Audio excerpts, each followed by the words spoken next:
자, 오늘도 주일을 맞이해서 하나님의 성전에 나오신 여러분들을 환영하고 또 가정에서 온라인으로 예배드리는 분들에게도 동일한 은혜가 함께 하시기를 바랍니다. 자, 우리가 오늘은 수치인분명 8번째 시간으로 바리새인 시몬에게 주셨던 말씀을 생각해 보면서 오늘날 우리에게 주시는 말씀은 뭘까 한번 생각해 보는 시간을 갖도록 하겠습니다. 명문대학교에서 학생들을 가르치는 교수님들이 함께 모여서 이런저런 얘기를 하는 가운데 처음에는 분위기가 아주 화기애애하고 좋았습니다. 그런데 누군가가 이런 얘기를 했습니다. 내가 미국에서 박사학위를 따왔던 그 대학은 이렇게 이제 설명하기 시작한 거죠. 그랬더니 그 대학을 나오지 못했던 다른 교수님들이 그 자리를 조용히 나가게 되었습니다. 자, 몇 명 안 모인 자리에서 또 한 교수님이 하는 얘기가 내가 어렸을 때 다녔던 명문중고등학교 이렇게 하면서 얘기를 시작하게 되니까 그 명문중고등학교를 나오지 못하고 평범한 일반 고등학교를 졸업했던 사람들이 또 그 자리를 나가게 됐다. 그 중에 또 어떤 사람이 이렇게 이야기를 내가 어린 시절에 살았던 부유한 동네, 부자들이 많이 살았던 동네들에서 얘기를 하게 되니까 그 동네에 살지 못했던 사람들이 또 그 자리를 떠나게 됐고 결국은 3사람밖에 남지 않게 되었다. 근데 그 3사람 가운데 한 사람이 또 다른 사람에게 이렇게 물었습니다. 아버님은 편안하시지? 이렇게 물었습니다. 그랬더니 아버지가 돌아가셨던 사람이 그 자리를 떠나게 됐다. 뭐 그런 얘기입니다. 자, 이 얘기가 우리에게 알려주는 것은 사람이 얼마나 다른 사람과 자신을 구별하려고 하는가. 그러니까 다른 사람과 자기를 구별하는 배타성을 사람들이 얼마나 많이 가지고 있는가에 대해서 우리에게 알려주고 있습니다. 명문대학의 교수님이라 할지라도 그 가운데 사람들을 나누게 되면 사람들이 똑같은 사람은 한 사람도 없다는 얘기를 우리에게 알려주고 있습니다. 인간은 원래부터 낯선 사람을 거부하려는 태도를 가지고 있습니다. 왜냐하면 오래전부터 가까이 다가오는 낯선 사람들은 다 적으로 간주하여 그들을 받아들이지 않았던 습성들을 사람들이 가지고 있기 때문입니다. 그러나 오늘날 같이 이렇게 서로가 협력하고 살지 못하면 안 되는 시대, 또 온 지구상이 요즘에 이제 글로벌 시대라고 그래서 온 지구가 지구촌이라고 하나의 공동체라고 인식하는 오늘날의 사회 속에서 우리가 배타적인 태도를 가지는 것은 옳지 않다는 생각을 가질 수가 있습니다. 한국 사회가 얼마나 배타적인 사회인가 하는 것은 여러분들이 잘 아실 거예요. 우리가 사람들을 출신에 따라서 차별했던 적도 있었고 또 피부색이 다른 이민족들이 이사를 오게 되면 그 사람들을 우리가 하대했던 적도 있었고 다른 종교를 가진 사람들을 미워하기도 하고 또 한국의 우리가 국회 여하 관계를 보면은 이 남북 관계보다도 더 험한 관계가 또 여하 관계군 하는 것도 알 수가 있고 빈부 차별에 대해서도 심하게 되고 오늘날 또 문제가 되고 있는 성소수자들이 그들이 어떤 상황에서 그런 선택을 했는지 상관없이 우리는 그들을 저주받은 사람으로 취급하고 있다. 그러니까 우리가 배타성이 강한 사회 속에 살고 있고 배타성이 강한 사회 속에서의 특징은 나하고 생각이 다르거나 신분이 다른 사람과는 절대로 같은 자리에 있을 수 없다 하는 얘기입니다. 오늘 본문의 말씀을 보면은 한 곳에 있을 수 없는 2사람이 등장하게 되는데 한 사람은 바리새인 시몬입니다. 또 한 사람은 이름이 없는 죄 많은 여인으로 등장하게 되는데 우리가 아는 것처럼 바리새인들이 지금까지 살아왔던 방식에 따르면 죄 지으면 안 된다. 하나님의 말씀 율법에 따라서 열심히 살아야 된다고 생각을 하고 죄 지은 사람을 가까이 해서는 안 된다는 생각을 가지고 있기 때문에 죄 많은 여인과 바리새인이 한 자리에 있는다는 것은 상상할 수도 없는 일이다 하는 얘기입니다. 그러면 이렇게 서로 배타적인 2 종류의 사람이 어떻게 한 자리에 있을 수 있겠는가? 성경을 보면 예수님 때문에 그 자리에 앉아 있게 됐다는 얘기가 나오고 있는 거죠.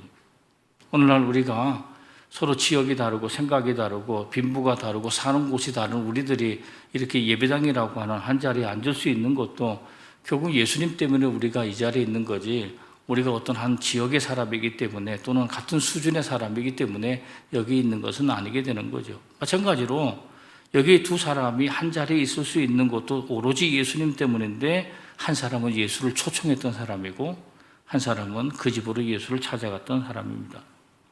오늘 본문 말씀을 우리가 간단히 살펴보면 이런 얘기가 있어요. 바리새인 시몬의 집에 예수께서 식사 초대를 받게 됐다.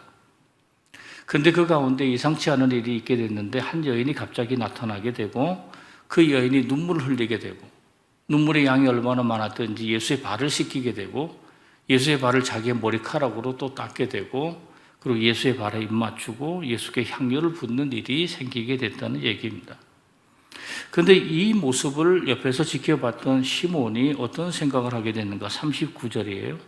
누가복음 7장 39절 말씀 보시면 예수를 청한 바리새인이 그것을 보고 마음에 이르되 이 사람이 만일 선지자라면 자기를 만지는 이 여자가 누구며 어떠한 자고 죄인인 줄 알았으리라. 시몬이 이 여자가 들어왔을 때 이 여자의 이름에 대해서 자세히는 몰라도 그가 죄가 많은 여자라는 것은 알았다. 이 한 가지가 여기에 나와 있고 또 한 가지는 그가 이것을 가지고 예수를 시험하려고 했다.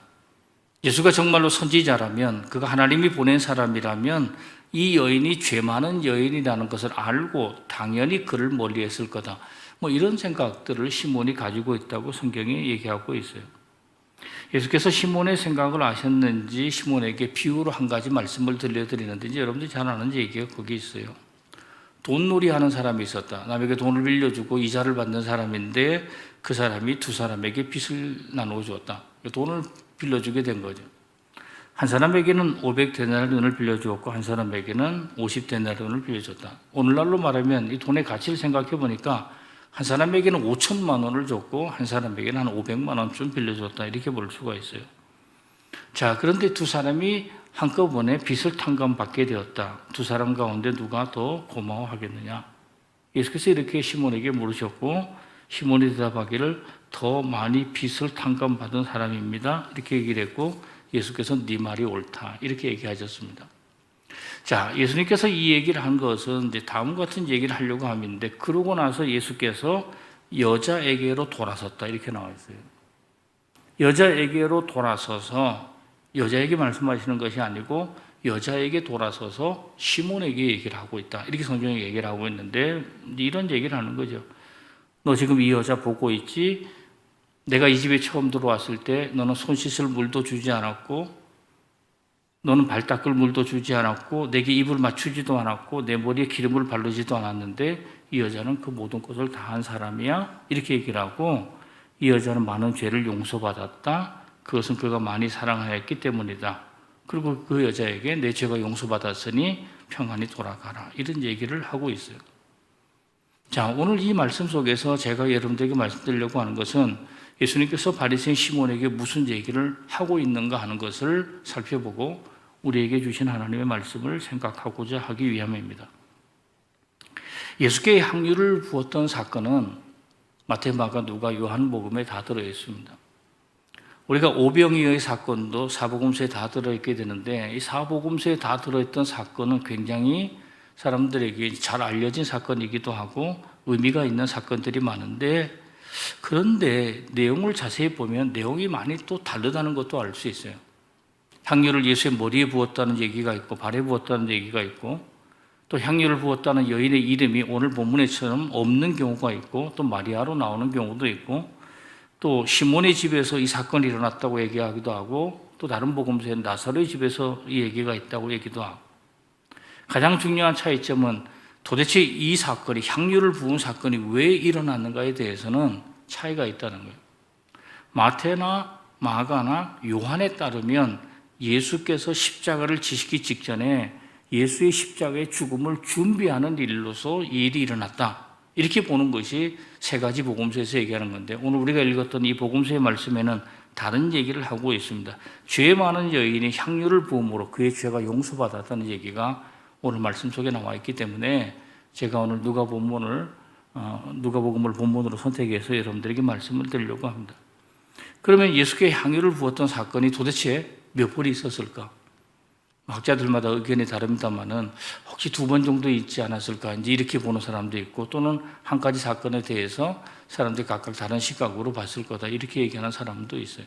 중요한 거는 몇 번 일어났다는 것이 중요한 것은 아니고 바리새인 시몬에게 예수께서 하셨던 말씀이 중요하니까 그 말씀을 가지고 한번 생각을 해보려고 합니다. 오늘 본문 말씀을 읽으면서 바리새인 시몬이라는 사람은 어떤 사람일까?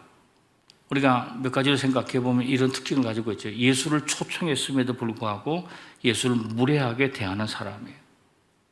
또 다른 사람을 바라볼 때 그 사람의 인격을 바라보지 않고 그 사람의 죄를 먼저 보는 사람이에요. 그리고 자기에게 소중한 것을 예수께 한 번도 못 드린 사람이에요. 그 사람이 바리새인 시몬이라는 사람의 모습으로 등장하게 되는데, 제가 이 모습을 보면서 이것은 2020년 7월의 어느 날을 살아가고 있는 우리들의 모습과 뭐가 다르겠는가. 그러니까 바리새인 시몬에게 하셨던 예수의 말씀은 오늘날 우리에게 주시는 예수님의 말씀이기도 하다는 생각을 해보면서 수신분명으로 신문에게 하시는 말씀을 살펴보겠습니다. 첫째로 제가 생각했던 것은 시몬아, 자네는 아까운 기회를 놓쳤어 라는 얘기를 하고 있다는 것입니다. 예수님 당시에 바리새인들이 몇 명이나 됐을까? 기록을 살펴보면 한 6천 명쯤 되었다고 합니다.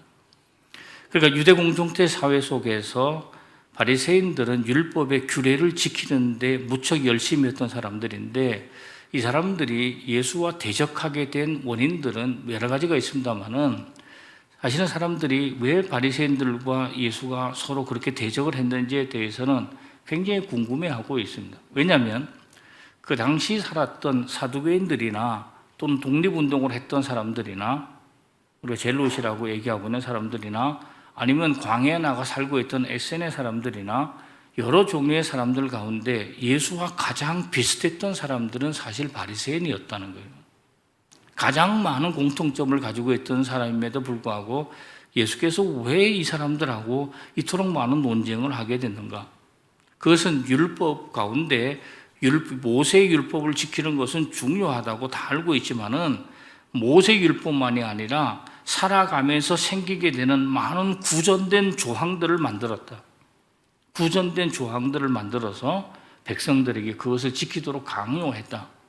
그래서 백성들의 삶을 제약시킨 사람으로 나타나게 되는데, 그것 때문에 예수하고 논쟁을 많이 했다고 사람들이 얘기를 하고 있어요. 얼마나 심하게 싸우게 되는가? 예수는 바리새인들을 향하여 저주받은 자식이라고 그랬어요.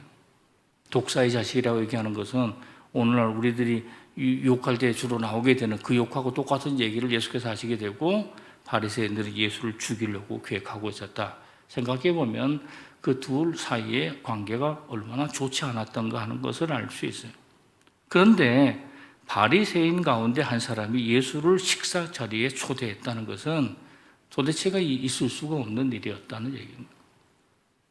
오늘 본문에는 나와 있지 않지만 마태복음 26장하고 마가복음 14장의 말씀에 보면은 이 바리새인 시몬에 관하여 또 다른 정보 하나를 우리에게 주게 되는데, 그것은 나병 환자라는 이름을 그에게 붙이고 있다는 얘기입니다. 나병 환자는 사람들과 어울려 살 수 없었다. 그런데 어떻게 그 사람이, 나병 환자인 사람이 사람들과 같이 어울리고 누군가를 초청하며 살 수 있었는가? 그것은 그가 과거에 나병 환자였다가 어느 순간에 치료를 받고 다시 정상적으로 사회에 복귀한 사람이다. 이렇게 볼 수가 있는 거죠. 그러니까 아마도 그가 어느 순간에 예수님을 만나게 되고 그의 병을 고침받았던 사람으로 추정해 볼 수 있다. 다시 말하면 그는 예수께 빚을 진 사람이었다. 그러므로 예수의 은혜에 감사하는 마음으로 예수를 그가 초청했다고 볼 수 있습니다. 그런데 우리가 본문 말씀을 읽으면서 예수를 초청했던 빚진 사람, 은혜 진 사람의 모습은 그에게 잘 나타나지 않는다는 것을 알 수 있어요. 앞에서 말씀드렸던 것처럼 손 씻을 물도 주지 않고 입맞춤으로 영접도 안 하고 기름 붓지도 않고 전혀 손님을 맞이할 기본적 도리를 하지 않고 있다. 보통 이 부분에 대해서 사람들이 생각하기를 도대체 시몬이 예수를 초청해 놓고 왜 이런 일을 하고 있을까? 여러 가지로 추정하게 되는데, 하나는 자기가 병이 낫고 난 이후에 자기 마음속에 한 가지 갈등이 있게 되는데, 그것은 예수께서 내 병을 낫게 한 것인지 아니면 우연히 나은 것인지에 대해서 갈등하고 있었을 거라는 거예요. 만약에 전적으로 이것은 예수 그리스도의 은혜로 말미암아 내가 병을 고침을 받았다면 이런 행동들이 나오지 않는다. 근데 혹시 마음속으로 생각하기를 이거 우연히 나은 거 아니야? 라는 갈등이 그 속에 있을 수가 있고, 또 한 가지는 그는 예수에 관하여 믿음이 있었던 것이 아니고 호기심이 있었다는 거예요. 도대체 예수는 어떤 사람일까에 대한 호기심이에요. 만약에 어떤 사람들이 성전에 와서 똑같이 예배드리고 찬양한다 할지라도 믿음을 가지고 예배하는 사람이 있고 호기심을 가지고 예배하는 사람이 있다면 호기심을 가지고 예배하는 사람은 여기에 나타나 있는 시몬처럼 행동할 수 있다, 이렇게 볼 수가 있고, 또 한 가지는 시몬이 여전히 바리새인으로서 예수에 대하여 적대적인 생각을 마음속에 품고 있었을지도 모르겠다 하는 것을 알 수 있어요. 그런 가운데 손님으로 초청받지 않았던 한 여인이 이제 들어오게 되고, 그 여인이 죄 많은 여인이었다는 것도 여러분들이 잘 아실 테고, 그가 예수님을 대하는 태도는 완전히 달랐다는 얘기가 성경에 나와 있어요. 초청한 사람은 예수를 대접하지 않았다. 근데 예수와 만남을 전혀 예약하지도 않았던 어떤 여자가 그 자리에 들어와서 예수께 대하는 태도는 다른데, 우리가 아는 것처럼 눈물을 흘리게 되고 머리털로 닦게 되고 이불을 맞추게 되고 그리고 향료를 붓게 된 일을 그가 하게 됐다는 얘기를 하고 있는 거죠. 도대체 이것은 무슨 상황일까? 예수님이 지금 자기를 초청했던 시몬하고는 어떤 관계에 있고, 또는 아무런 초청 관계에 있지 않았던 이 여인과는 어떤 상황 속에 지금 놓여 있을까 생각을 하면, 저는 예수께서 이 시몬을 향해서 이렇게 얘기하고 있는지도 모르겠다고 생각한 거예요. 시몬아, 자네는 나를 초청하기는 했는데, 초청한 것에 대해서 고맙긴 한데 자네는 진정으로 나를 만날 기회는 놓쳤어, 이렇게 얘기를 하고 있다는 거죠. 자, 우리가 예를 들어서 이렇게 생각해 봅시다. 교인들이 이제 어느 날 우리가 성전이 자리가 부족하고 성전을 건축해야 되겠다고 생각을 해서 사람들이 힘을 다하여 멋진 성전을 지어 놓았어요. 성전을 다 지어 놓고 나서 대부분의 교인들이 성전에 들어오진 않고 날마다 성전의 밖을 지나가면서 내가 지은 성전이 굉장히 이쁘고 아름답다는 얘기만 하지 정작 들어오질 않는 거예요. 그런데 그 주변에 살고 있던 다른 교회 다니는 교인들이 시간 날 때마다 새벽 시간에 또는 성경 공부 시간에 시간 날 때마다 성전에 와서 말씀을 듣고 기도하는 일을 하고 있다, 이 얘기하고 똑같은 얘기라는 거예요. 정작 예수를 초청하고 예수 그리스도를 통해서 뭔가 해야 될 텐데 그 일을 하지 않고 오히려 다른 여인이 예수를 만나서 자기 문제를 해결하는 일이 오늘 말씀 속에서 생기고 있었다는 얘기입니다. 그러면 시몬이 예수를 초청해 놓고도 예수와 만나 자기의 문제를 해결할 수 있는 기회를 놓친 것은 그 이유가 뭘까 하는 거예요. 저는 그것은 그가 한 가지에 집중하고 그것에 빠져 있다고 생각하는데, 그것은 죄의 크기라는 거예요. 다시 말하면 그는 이런 생각을 가지고 있는 거예요. 사람이 지나가면 누구 죄가 큰가에 대해 생각하는 거예요. 저 사람의 죄는 얼마나 큰가, 또는 저 사람의 죄와 나의 죄의 차이는 얼마인가, 이것을 생각하고 있다는 건데, 시몬이 그 여자를 바라보자마자 제일 첫 번째 생각했던 것이 저 여자는 죄가 큰 여자라는 생각을 하게 됐다. 또 한 가지는 저 사람이 가진 큰 죄를 예수가 알아나 볼까? 죄의 크기에 관하여 재단하는 마음이 그 속에 있었다는 것을 얘기하고 있어요. 지난 몇 주간 한국 사회에는 바리새인 시몬처럼 죄의 크기에 관하여 논쟁하던 때가 있었습니다. 여러분 잘 아시는 것처럼 한 사람은 잘못을 범하여 목숨을 끊은 사람이 있었습니다. 사람들은 얘기하기를 그가 세운 공로를 생각해서 그를 조문해야 한다고 주장하는 사람이 있었습니다. 또 다른 일부의 사람들은 그 사람은 죄가 크고 그러므로 그 사람을 조문해서는 안 된다고 생각하는 사람이 있었다. 또 다른 사람이 있었는데 그는 평생 군인으로 살다가 백수를 누리고 죽은 사람입니다. 일부의 사람들은 그가 한국전쟁에서 수고했던 공로를 생각해서 그를 국립묘지에 안장해야 된다고 생각하는 사람이고, 일부의 사람은 그는 젊은 시절 일본군으로 활동하여 독립군을 죽인 사람이기도 하고 일평생 동안 그는 부를 축적하며 살았던 사람이다, 그러므로 그 자리에 가서 있어서는 안 된다고 문제를 제기하는 사람이 있었다는 거예요. 저는 제가 이 두 사람에 관해서 누구는 옳고 누구는 그른지에 대해서 말씀을 드릴 수 있는 위치에 있지 않습니다. 그러나 우리가 이 사건을 보면서 느끼게 되는 것은 지난 몇 주간 동안 우리는 어떤 문제에 관심을 가지고 있었는가, 그것은 누구의 죄가 큰가 하는 거예요. 만약에 우리가 어떤 사람에 대해서 판단하게 될 때 그 사람의 죄가 큰가 적은가에 대해서만 자꾸 관심을 갖게 된다면 어떤 일이 벌어지게 되는가, 죽은 사람의 시체를 뜯어먹고 사는 하이에나처럼 죽은 사람을 가지고 뜯어먹는 사람들과 별 다를 바 없는 사람이 된다는 얘기입니다. 만약에 우리가 예수를 진정으로 만난 사람이라면 죄의 크기에 대해서 집착해서는 안 된다는 거예요. 다른 것에 우리가 관심을 가지고 있어야 된다는 얘기입니다. 만약에 여러분들이 요즘에 가장 유명한 사람 가운데 한 사람인 백종원 씨가 여러분들이 집에 왔다. 너무 유명한 사람이기에 대통령도 될 수 있다고 얘기하는 사람도 있을 정도로 유명한 사람이 됐습니다만은, 만약에 여러분들이 백종원 씨를 집으로 초청해가지고 그 사람하고 마주 앉아서 정치 얘기를 했다. 이건 굉장히 잘못된 얘기죠. 그 사람을 여러분 집에 초청했다면 그 사람에게 음식 만드는 법을 여러분들이 얘기를 듣는 것이 자연스럽고 당연한 얘기라고 볼 수 있는 거예요. 다시 말하면 예수를 집으로 초청했다면, 여러분들이 마음을 다해 그분을 모신다면 죄의 크기를 논할 것이 아니고 나 자신이 죄인이라는 것을 인정하는 것이 먼저라는 거예요. 내가 하나님 앞에 죄를 지은 사람입니다. 그리고 자기의 죄 용서를 구해야 되는 것이 가장 중요한 얘기다라는 얘기를 여기서 예수께서 하고 있는 거죠. 예수께서 시몬에게 하신 비유의 말씀을 보면은 빚을 진 두 사람이 등장하는데, 하나는 500데나리온, 한 사람은 50데나리온. 처음에 얘기할 때는 그 빚의 종류가 다르다는 얘기를 하게 되는데, 뒤로 가면 빚의 액수와 상관없이 다 탕감해 주었다. 그 얘기는 뭘 얘기를 하는가? 예수께서 죄의 크기보다는 죄 용서에 더 관심을 가지고 있다는 얘기를 우리에게 하고 있다는 얘기예요. 우리가 하나님 앞에 예배하러 올 때에 누가 어떤 죄를 지었는지, 누구 죄가 더 큰지, 누구 죄가 좀 덜한지에 대해서 예수께서 관심을 갖는 것이 아니고 자기의 죄를 고백하는 자들의 죄의 용서에 예수께서 관심을 가지고 있다는 얘기를 하고 있는 거죠. 그러므로 우리가 하나님 앞에 있을 때는 우리는 원죄를 가지고 태어난 죄인이다.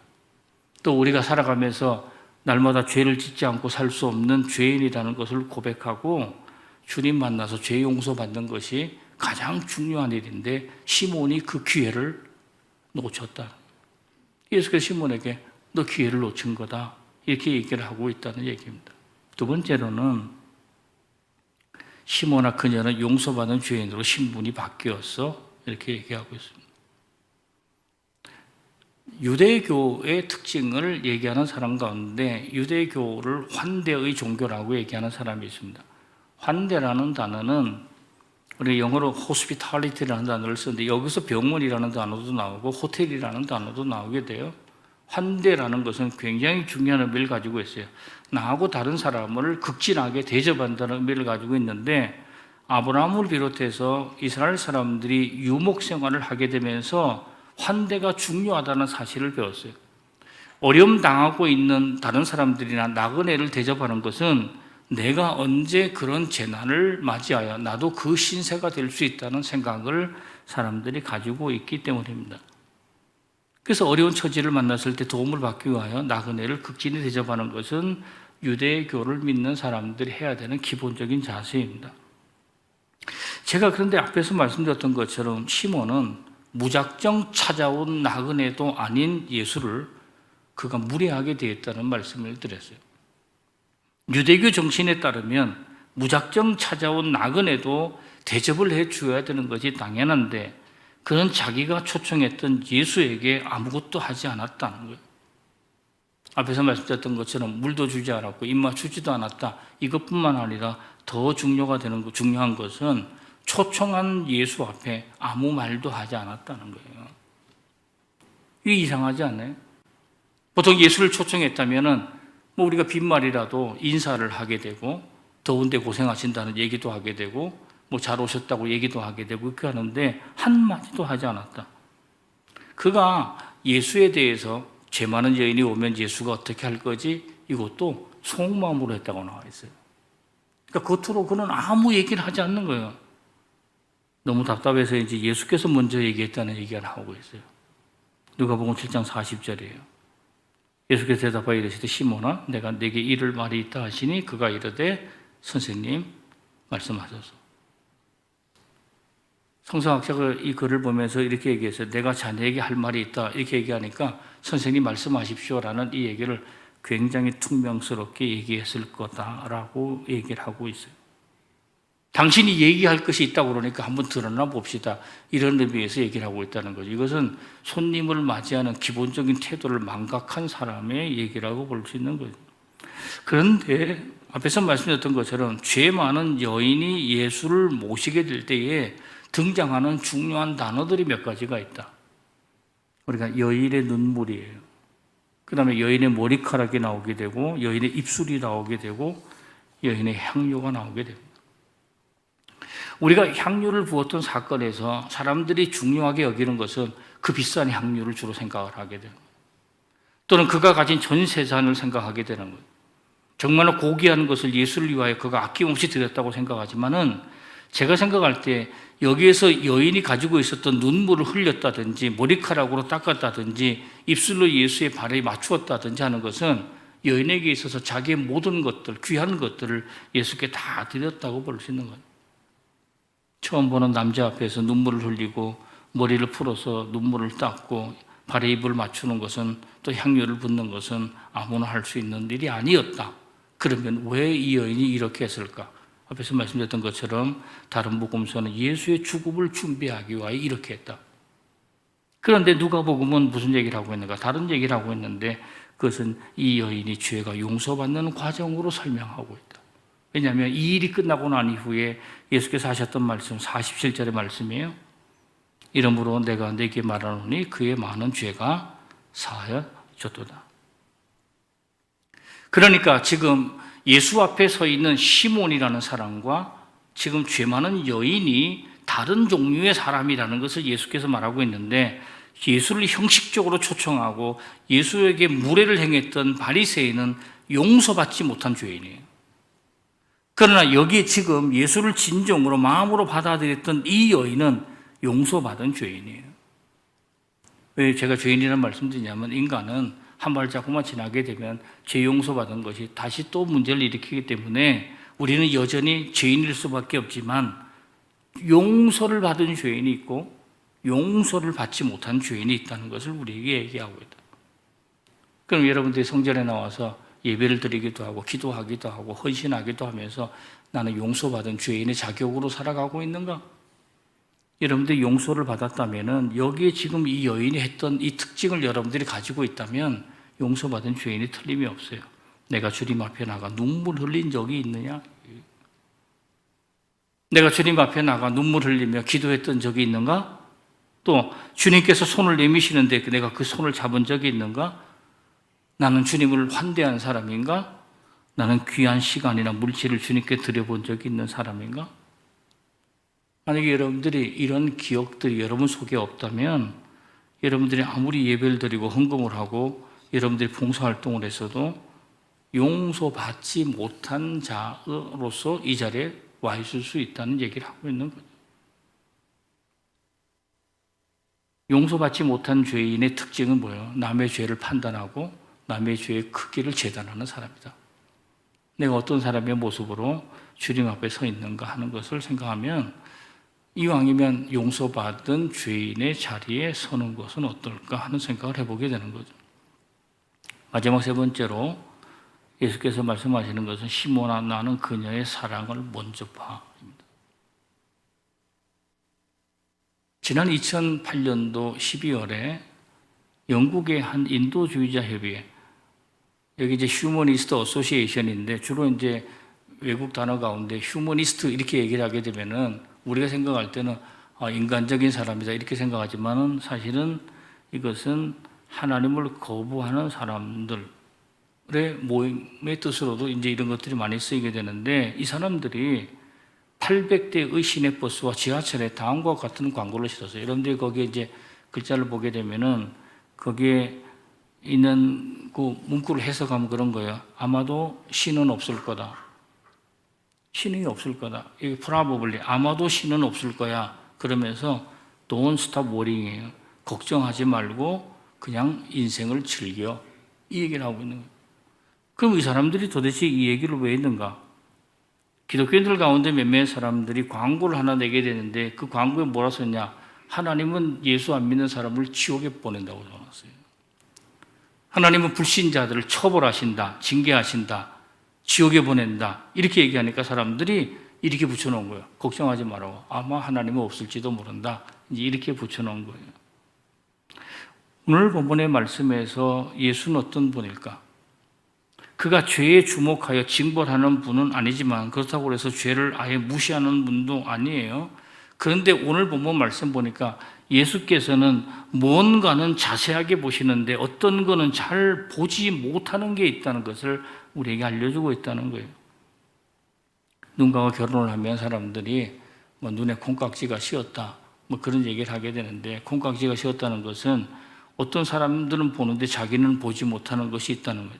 상대방의 실수나 잘못이 나쁘게 보이지 않는 경우를 말하게 되는데, 보통 눈에 콩깍지가 씌어진 대표적인 사람은 부모예요. 왜냐하면 부모는 자기 자식을 볼 때 다른 사람들이 보는 것과는 다른 눈으로 보이기 때문이다.